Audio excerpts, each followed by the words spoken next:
guys, welcome to Sunny Coast Kayaking. My name is Katie. I'll be your guide today. And raise your hand if you've never been sea kayaking before. Oh, you? Okay, great. So who's ready to go over some paddling techniques we're going to be doing today? Alright, so a little bit about the anatomy of this paddle. How do we know we're holding our paddle right? Is it's going to say Ocean Kayak, Carlisle, Sunny Coast. You want to be able to read that from like a book, from left to right and right side up. So if it's upside down, just give it a nice little helicopter twirl and make sure you can read it. Great. Awesome, guys. Awesome. This is called the power face. You want that scooping view. These things right here, these are called drip rings. So when you take a stroke, water will collect off your blade on your drippings and fall on down, making your hands nice and dry. So how we hold our paddle today is it's shoulder width apart in front of your chest. When we look down, you see a box. This box is created by both your forearms, the shaft of your paddle, and your chest.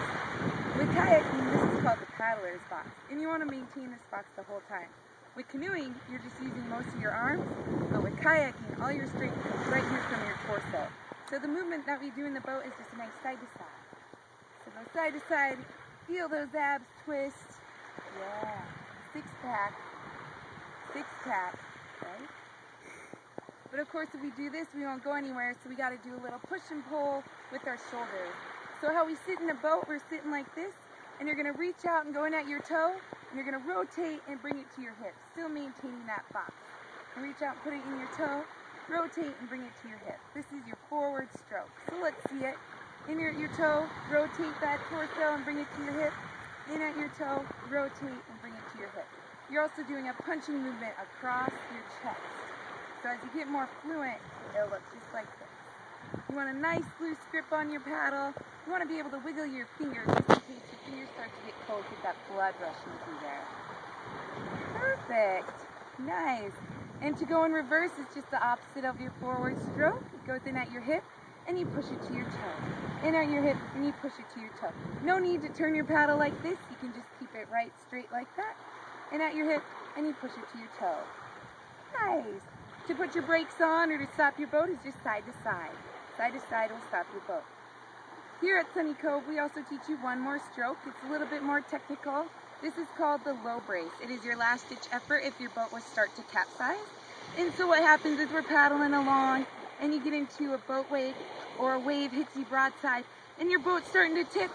This is how you do it. So you're paddling along, you're going to bring your shoulders up or your elbows up like a gorilla. And you want your power face flat. So if the wave's coming at you from the right side, you're going to put your paddle out and slap it like you were going to put your hand out to save you. Slap it and hip thrust, making your boat go right side up. And if it's coming to the left, you're going to rotate, reach out, slap the wave, hip thrust, making your boat go right side up. Don't practice it out there. If the water's nice and calm and you're like, low brace, you're going to go swimming. So that's just your last ditch effort if you were to capsize your boat.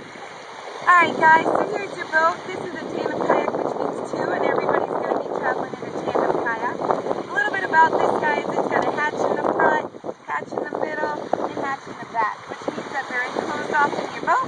So if you were to capsize or tip over, your boat will stay nice and buoyant. There's some bungees right here and in the back where your dry bags, water bottles, everything can go. And so a little bit about everybody's job in this boat. For the person in the front, you're the pace setter.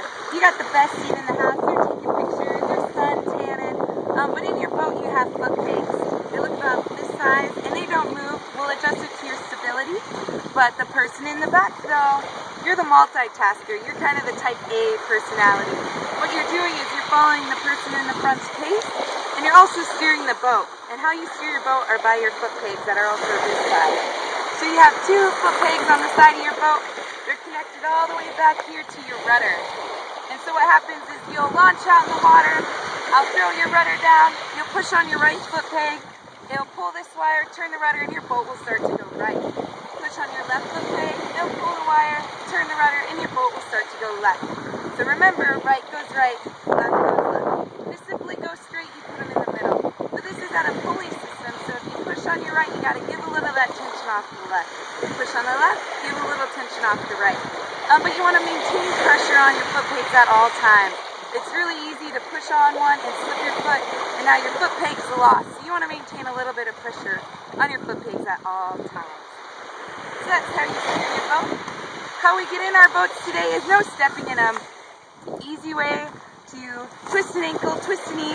So how we get in our boats here is X marks the spot right here, and X marks the spot right here.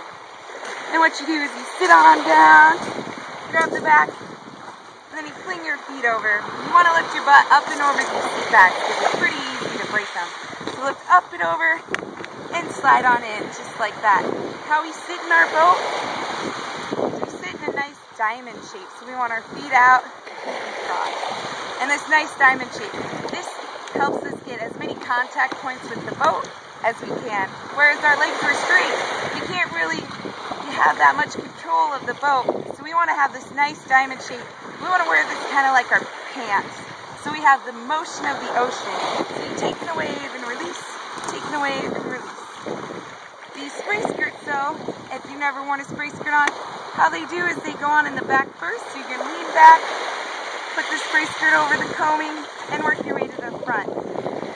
There's one of the most important things on your spray skirt, and this is your eject strap. And you want to, everybody grab your eject strap. Great, perfect. And you want to make sure your eject strap is out, so flip your skirt up. And just like that, making sure your eject strap's out. That way if it rains or we get a wave, you'll stay nice and dry from the bottom down. So here's how your strokes look. Forward stroke, goes in at your toe, rotate and bring it to your hip.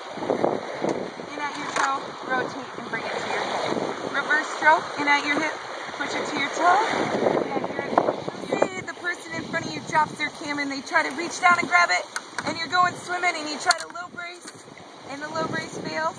You guys all have recreational spray skirts on, so once your boat starts to tip, you'll pop your knee up, your skirt will pop off, your PFD will catch you before your hair even gets wet.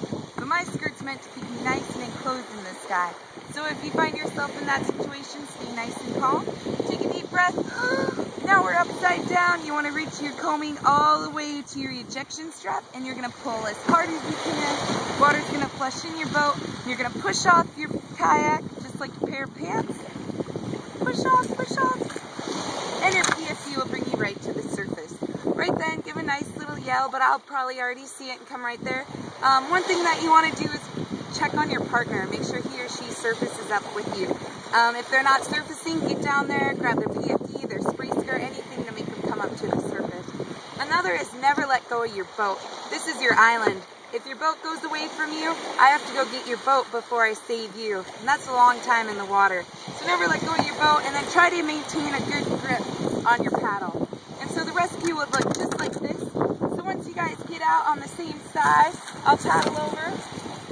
So I'm in my boat, and I'd paddle over, and I'd stabilize the boat, and so I'd come over and I'd stabilize your boat, and I'd get probably the person in the back first, or whoever, and I'd come over and I'd stabilize, and I'd be like, okay, grab anything you can on the back, these straps, this rope, and you're going to kick as hard as you can. And so I got a good grip on it, and you're going to kick your feet, and you're going to bear hug the back. Just like this. You're going to bear hug the back, and then you're going to put your feet in your cockpit. So you slide your feet in, and then you wiggle back. Stay nice and low, wiggle back. If you get up like this, your center of gravity is really high, and you're going to go swimming again. So you stay nice and low, wiggle back, wiggle back, wiggle back. And then you rotate towards me, towards your rescuer. Want to make eye contact. Voila! You're in your boat just like that. I carry a village pump. Start pumping out the water while I get your partner in. Once at that time, we'll go to the nearest shore. I carry dry clothes, and we'll get you all in some dry clothes and then head on back. Highly unlikely, but it's a big part of your responsibility to mitigate those risks as well as mine. So we just want to make sure that this trip is as successful one as we can make it. A little bit about how you guys travel efficiently in the boat is you want to travel in sync with one another. So you want to be same side, same time as your partner. Any questions?